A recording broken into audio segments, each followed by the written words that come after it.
by reading something that you may not have heard. This just came out the other day in the Journal of the American Institute of Biological Sciences, and I quote, "Scientists have a moral obligation to clearly warn humanity of any catastrophic threat and to tell it like it is. On the basis of this obligation, we declare, with more than 11,000 scientist signatories from around the world, clearly and unequivocally that planet Earth is facing a climate emergency."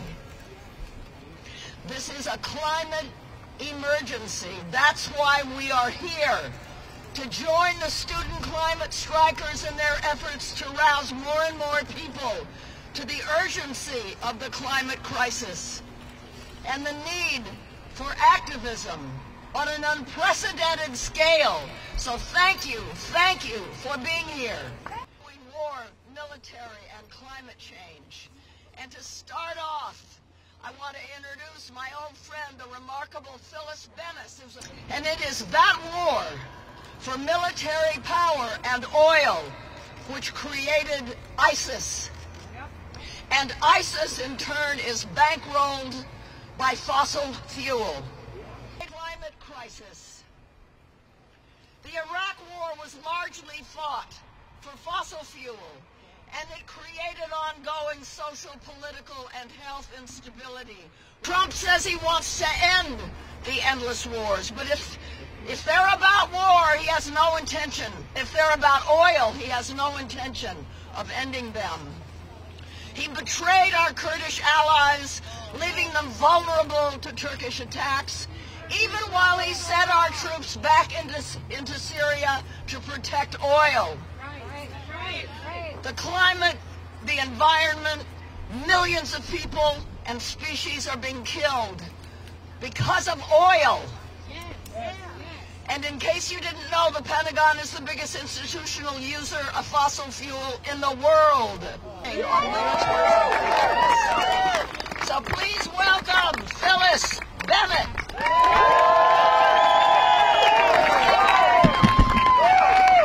So the climate movement needs to see itself as a peace movement. Think about that.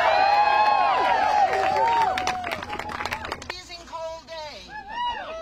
We're not going to have a lot of cold days.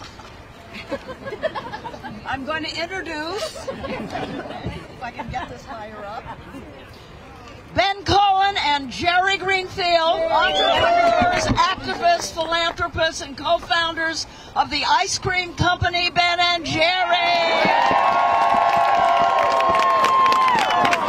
I would like to take this opportunity to thank Jane for getting us, for using her platform, and most incredibly for putting her body on the line and showing us the way that it's going to be necessary for us to put our bodies on the line also. And Ben and I are very happy to be here today with that opportunity. Thank you, guys. So we need to cherish every one of these cold days by doing this. You know, the absurdity of spending over 50% of our nation's discretionary budget on the Pentagon, while the major threat to our country is the climate crisis, is just kind of unbelievable. You know, the amount of money that's spent on the Pentagon, over $700 billion a year, is unfathomable. But if it were used for things that really helped, instead of wars that actually have the effect of creating more terrorists, we could actually go a long way toward improving what is really our national security. I mean, our national security is a decent environment, and we can make that happen. We've got the money to do it. There's nothing that's standing in our way except a lack of political will from the people in that building over there. Word protokos, which means those who have been made poor. The same system that pollutes our oceans, land, and air is the same system. We need to have people sitting in at their Congress people's offices, at their senators' offices, and telling them, we ain't leaving till you pass a Green New Deal. We can do it. It is still a democracy. The people do still rule, and there is a presidential election, a presidential primary that's coming up. There are Green New Deals that have been proposed by some of the candidates. Look at them. Find the one that does the best job. That's what I did. And support that candidate. You know, we are... Is the same system that surveils, maims, and incarcerates poor people in this country. We are people that care about each other, our brothers and sisters, not only in this country, but all around the world.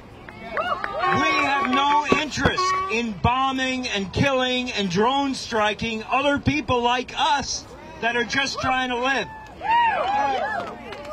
We can, the new president, the next president of the United States, can turn this around. That president can use their power to unite the world against a common enemy, which is climate change, instead of wasting all of our resources on killing each other.